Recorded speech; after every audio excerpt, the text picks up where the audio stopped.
L'heure est donc à la reconstruction de la Côte d'Ivoire, un vaste programme qui nécessite des investissements. Il faut donc de l'argent, beaucoup d'argent à la Côte d'Ivoire. Et pour en parler, nous recevons le ministre d'État, ministre du Plan et du Développement, Albert Maboï-Toakeus, qui était récemment à Paris. Bonsoir, monsieur le ministre d'État. Bonsoir. Une première question, est-ce que ça a été un bilan positif à Paris? Oui, tout à fait un bilan positif. Le président de la République, en demandant le suffrage des Ivoiriens, s'est engagé à donner donc la chance à chaque Ivoirien de mieux vivre et créer l'intégration au sein de nos communautés. Alors, le président a une vision pour ce développement qui se traduit donc dans son programme. Et oui, à terme, ce qu'il veut, c'est donc un pays émergent en 2020. Il y a donc des étapes à franchir. Et Paris, justement, faisait partie de Voilà, effectivement, parce qu'on se demandait si ça faisait partie du programme présidentiel d'urgence. Absolument. D'accord. Alors, les grands axes, alors oui. donc, le président a dit qu'en 2020, la Côte d'Ivoire doit être un pays émergent. Ce ne sont pas que des mots. Pour le président, ça signifie que nous allons essayer de faire reculer le taux de pauvreté déjà en 2015 de moitié et puis en 2020 nous situer autour de 10-15%. Ça demande des efforts extraordinaires. Ça veut dire que la richesse va revenir. Cela signifie que l'accès aux services sociaux de base va être assuré. Cela signifie qu'il aura de l'emploi, qu'il aura donc un certain nombre d'infrastructures qui vont être créées. C'est tout cela qu'il a essayé dès l'hôtel du Golfe de traduire dans le programme présidentiel d'urgence qui avait donc un certain nombre d'axes. Vous avez vu que dès avril 2011, le PPI a permis de réaliser certains projets clés, notamment ce que nous voyons à Abidjan comme ordures, les dépôts sauvages ont commencé à disparaître progressivement et Abidjan est redevenu Abidjan que nous aimions. L'éclairage public a repris. Nous ne pouvions pas à un moment donné circuler à Abidjan parce que même les grands axes avaient des trous là-dessus. Ces trous ont été fermés comme entre un certain nombre de villes. Les classes donc ont été réhabilitées, les bancs scolaires ont été mis parce qu'il y avait des villages où les enfants ne pouvaient pas passer le CP faute de table-banc. Vous avez vu la situation de l'université, c'était une situation catastrophique, mais regardez l'université aujourd'hui, les capacités se sont améliorées. Au plan de la santé, nous avons connu donc une période de gratuité des soins et aujourd'hui donc la gratuité ciblée avec bien entendu toute la faveur qui est faite à la femme et à l'enfant et puis évidemment l'accès à l'eau potable. Demander à certains quartiers d'Abobo, demander dans des régions comme l'Ouest, les ponts villageois ont été réhabilités. Donc le PPI s'est concentré sur ces secteurs clés et a donné des résultats. Mais le président ne veut pas rester dans l'urgence parce que pour faire de la Côte d'Ivoire un pays émergent avec donc un taux de pauvreté réduit de moitié en 2015 avec l'objectif en 2020 de doubler donc le revenu par tête d'habitant, nous devons mettre en place une stratégie de développement et c'est cela que le PND 2012-2015 traduit et nous sommes allés avec le président de la République, avec le Premier ministre à Paris pour mobiliser les ressources, en particulier pour les investissements publics, mais pour aussi attirer les investisseurs privés. C'était plus de 9 000 milliards qu'il fallait mobiliser. Oui, effectivement, les Ivoiriens sont inquiets, ça il faut le dire. On parle de mobilisation de 4 000 milliards, une bonne moisson, mais en même temps, les Ivoiriens se demandent, est-ce que la Côte d'Ivoire n'est pas encore en train de s'endetter? Non, je voudrais dire que... Parce que là, on sort fraîchement tout à fait, c'est exact. Et on va en France encore, on parle de mobilisation. L'initiative, pour atteindre le point d'achèvement, il a fallu faire des efforts. Faire des réformes, engager la rigueur, engager un certain nombre d'actions qui nous ont permis donc d'arriver au point d'achèvement. En arrivant au point d'achèvement, nous sommes aujourd'hui à 18% du PIB, alors que la norme au niveau de notre zone et avec les partenaires se situe à 40%.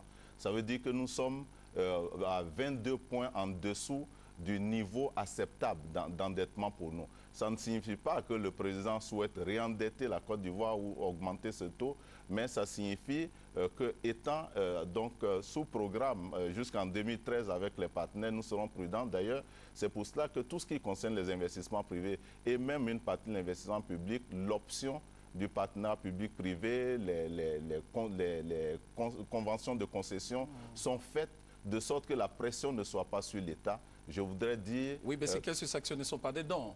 C'est pas gratuit, je veux dire. Non, non, c'est pas gratuit. Je voudrais dire les 4300 milliards que nous avons mobilisés, il y a une partie de dons, il y a une partie de dettes, mais cela ne va pas nous amener à revenir au niveau d'endettement que nous avons connu. Il s'agit ici, en faisant des choix, donc de cibles d'investissement, d'investir sur des secteurs porteurs de croissance, des secteurs pourvoyeurs d'emplois, des secteurs où des projets sont arrivés à maturité, de sorte que l'incident se recense tout de suite et que cela augmente donc les ressources propres de l'État, mais aussi donne la richesse aux ménages, aux Ivoiriens et aux Ivoiriennes et à tous ceux qui attendent donc de ces stratégies de développement-là le mieux-être. Alors donc revenons maintenant sur cette mission de Paris dans les moindres détails.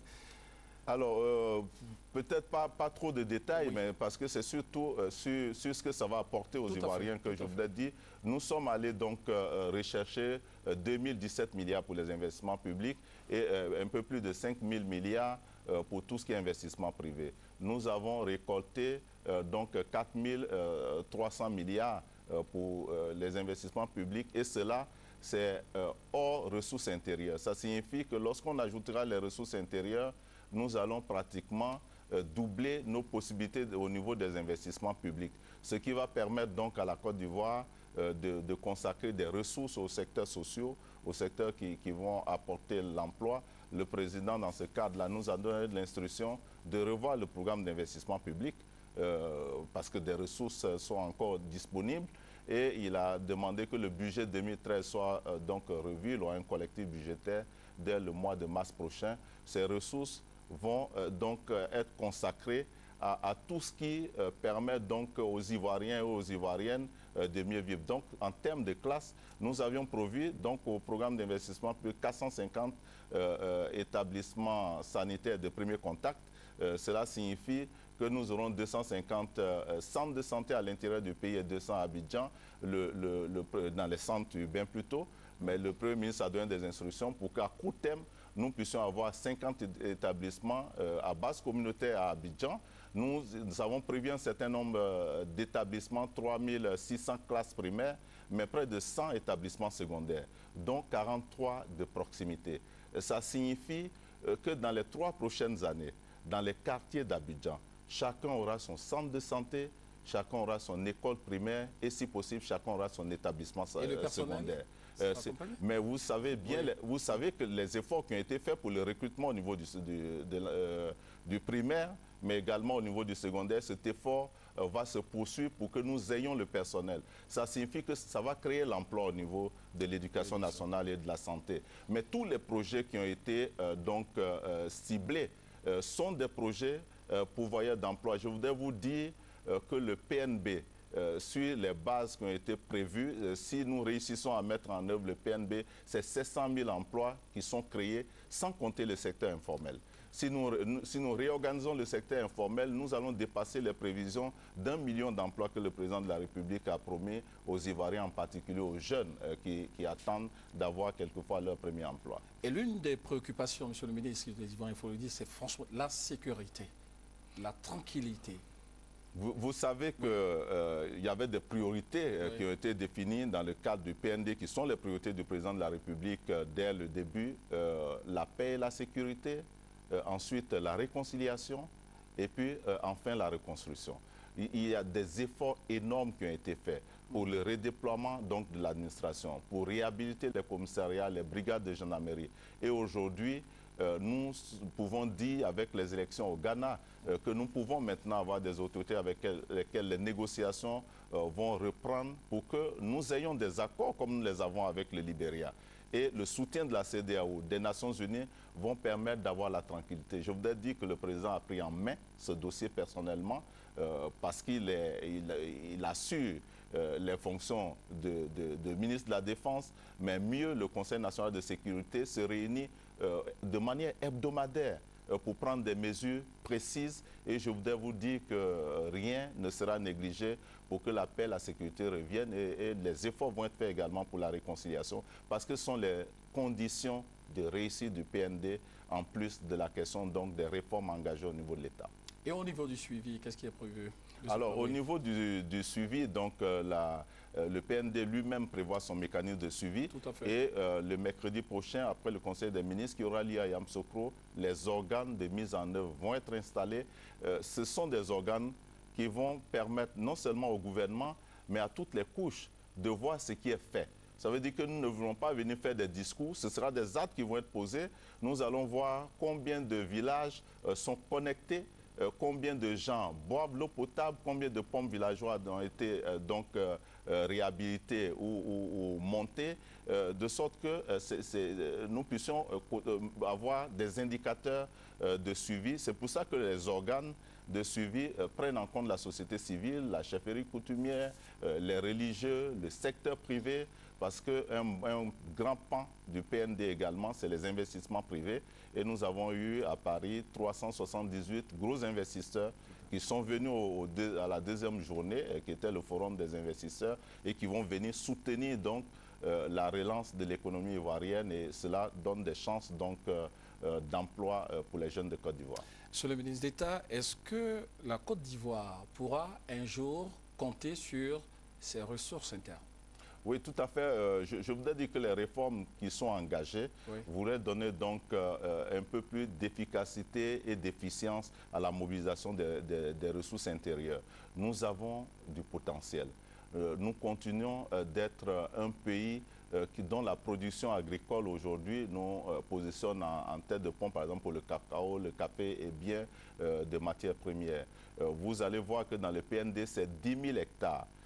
Donc de terrains qui vont être aménagés chaque année pour la production du riz, ce qui va nous conduire dans les 2-3 ans certainement à l'autosuffisance alimentaire et de pouvoir ravitailler le marché de la CEDEAO.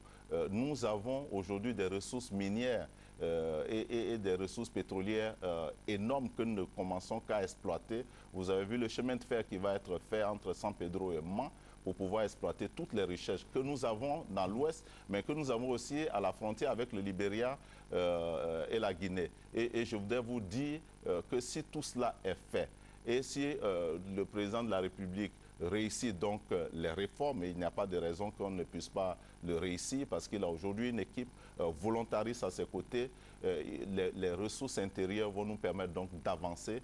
Et lorsque nous aurons emprunté de l'argent, comme le président le souhaite, ce sera sur un marché financier où l'argent que nous prenons va nous revenir moins cher en termes de taux d'intérêt. Je voudrais dire aujourd'hui que nous tournons beaucoup plus sur les financements qui viennent de nouvelles sources. Vous voyez par exemple que nous avons le groupe de la BID, la BADEA qui sont à 1% de taux d'intérêt avec nous. Et nous allons nous tourner donc vers tous ces financements sur le marché international pour continuer. Mais la base, ce sera donc la mobilisation des ressources intérieures. La Côte d'Ivoire aura cette capacité. Alors la Côte d'Ivoire, certaines personnes ont du mal à classer la Côte d'Ivoire. Pays pauvre, très endetté, pays sous-développé, pays en voie de développement. Oui, écoutez, nous avons été classés pays pauvres, très endettés, parce que nous étions endettés, nous avions des difficultés. Maintenant, ce que nous devons faire en devenant pays émergent, c'est d'être capable, sur la base des acquis, de l'atteinte du point d'achèvement, mais aussi de la mise en œuvre du PND, de bâtir donc une nouvelle économie, de faire en sorte qu'il y ait une classe moyenne émergente qui s'autosuffit, et cela est possible, et c'est ce que nous allons réussir à faire en 2015, quand le président de la République fera son bilan. C'est un bilan chiffré avec des indicateurs sur lesquels nous aurons convenu avec les partenaires au développement, mais avec l'ensemble de la société ivoirienne. Les Ivoiriens ont des raisons d'espérer. Les Ivoiriens ont des raisons d'espérer, mais je voudrais également les inviter à s'associer au mouvement pour la réconciliation et pour la paix, parce que ce sont les conditions, les premières conditions de réussite. Nous allons, aux côtés du président de la République et du Premier ministre, faire ce qu'il faut, mais le plan national de développement, c'est le plan de la Côte d'Ivoire, c'est le plan des Ivoiriens, et pour que ce plan nous apporte le bonheur que nous attendons tous, la contribution c'est notre volonté d'adhérer donc à la paix et la réconciliation tel que le président de la République souhaite. Et le nouvel homme ivoirien, ce sera celui qui est au travail avec la Côte d'Ivoire.